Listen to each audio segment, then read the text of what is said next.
बंगला का जो लेखक है या बड़ा उपन्यासकार, आधुनिक काल की ही बात करें तो एक पिछले 10, 20, 25 साल पहले विमल मित्र आज हिंदी भाषियों के बीच जितना ज़्यादा पढ़े जाते हैं, और उस आधार पर हमारा जो, मैं भी बंगाली समाज में उठता बैठता हूँ, बंगला का लेखक, कवि, साहित्यकार, वो चाहता है कि उसकी रचनाएं हिंदी में भी अनुदित हों, क्योंकि उसका सबसे बड़ा कारण ये है कि अगर हिंदी में आपकी रचनाएं अनुदित होंगी तो सारे देश में आपका किसी न किसी रूप में मान बढ़ेगा। लेकिन ये सही बात है, ये भी भीतर से कभी कभी पीड़ा होती है कि बंगला साहित्य को जिस रूप में हिंदी ने अंगीकार किया, बंगालियों के बड़े बड़े साहित्यकार, चाहे जो भी, अभी आप चर्चा कर रहे थे अनुवाद की, प्रियंका जी ने बहुत अच्छी बात कही। आप देखिए जो साकेत लिखा गया, उसकी पीठिका के मूल में महावीर प्रसाद द्विवेदी ने रविन्द्रनाथ टैगोर के काव्य उपेक्षिता जो लेख था, उसके माध्यम से कवियों की उर्मिला विषयक उदासीनता लेख लिखा और फिर साकेत लिखने की प्रेरणा दी। भारतेंदु हरिश्चंद्र की चर्चा होता जी कर ही रहे थे। उसके बाद भी गिरधर शर्मा नवरत्न ने रविंद्र साहित्य का, रविंद्र की कविताओं का अनुवाद किया। स्वयं आचार्य रामचंद्र शुक्ल ने राखालदास बंदोपाध्याय के शशांक उपन्यास, हिंदी का इतना बड़ा आलोचक, वो अनुवाद के माध्यम से कैसे करीब ला रहा था। सर, बांग्ला में भी ऐसे हुआ है, जैसे प्रेमचंद का तो बहुत ही अनुवाद हुआ है और कई लोगों ने किया है। कृष्ण चंद्र जी का किया बहुत ही अनुवाद हुआ है बांग्ला में।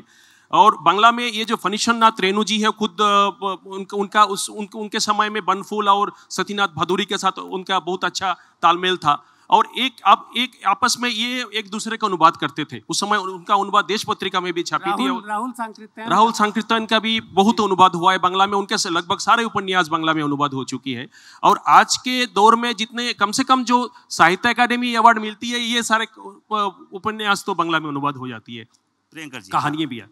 देखिए, हम जो भी कहें, लेकिन ये तो हमें मानना पड़ेगा कि जो अनुवाद का जो ट्रैफिक है वो बांग्ला से हिंदी की तरफ ज्यादा है और हिंदी से बांग्ला की तरफ कम है।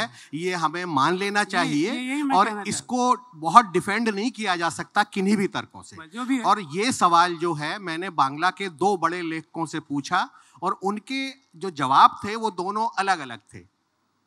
मैंने सबसे पहले ये सुनील गंगोपाध्याय जो है उनसे पूछा कि भाई हिंदी का तो इतना साहित्य बांग्ला में है, बांग्ला का तो इतना साहित्य हिंदी में है, हिंदी का साहित्य बांग्ला में उतना क्यों नहीं है उस अनुपात में। तो वो बोले, देखिए हमारे पास इतना अपना ही इतना है कि हम दूसरा पढ़ने के लिए समय कहाँ से निकालें। तो मैंने कहा कि आप यूरोप का साहित्य, लैटिन अमेरिका का साहित्य पढ़ने के लिए तो समय निकाल लेते हैं, तो अपनी देश की भाषा का साहित्य पढ़ने के लिए आप समय क्यों नहीं निकाल सकते। तो बड़ा गोलमोल सा उन्होंने जवाब दिया। यही बात मैंने नवारुण दा से पूछी, नवारुण भट्टाचार्य से। उन्होंने कहा हाँ, ये हमारी कमी है और मैं इस कमी को दूर करने के लिए जल्दी ही एक योजना बना रहा हूं। और उन्होंने एक पत्रिका शुरू की, भाषा बंधन, जिसमें कि वो अधिकतम अनुवाद ही प्रकाशित करते थे, विभिन्न भारतीय भाषाओं से बांग्ला में अनुवाद। मेरे से भी हमें ये मान लेना चाहिए, इसको बहुत डिफेंड करने की जरूरत नहीं है, क्योंकि अपनी कमी को पहचान कर ही हम आगे बढ़ सकते हैं। हमारे तो ये स्थिति तो है हमारे यहाँ, और इसको बिना माने काम नहीं चलेगा, सुधार का रास्ता नहीं खुलेगा। वैसे हमारे सामने जो घड़ी है वो टाइम अप हो चुका है, यानी समय हमारा समाप्त हो चुका है। परिचर्चा का अच्छी चल रही थी। मैं सब तीनों को धन्यवाद दूंगा, प्रेम शंकर त्रिपाठी जी को, प्रियंका पालीवाल जी को और श्यामल भट्टाचार्य को, इस परिचर्चा में, इस संवाद में शामिल होने के लिए धन्यवाद।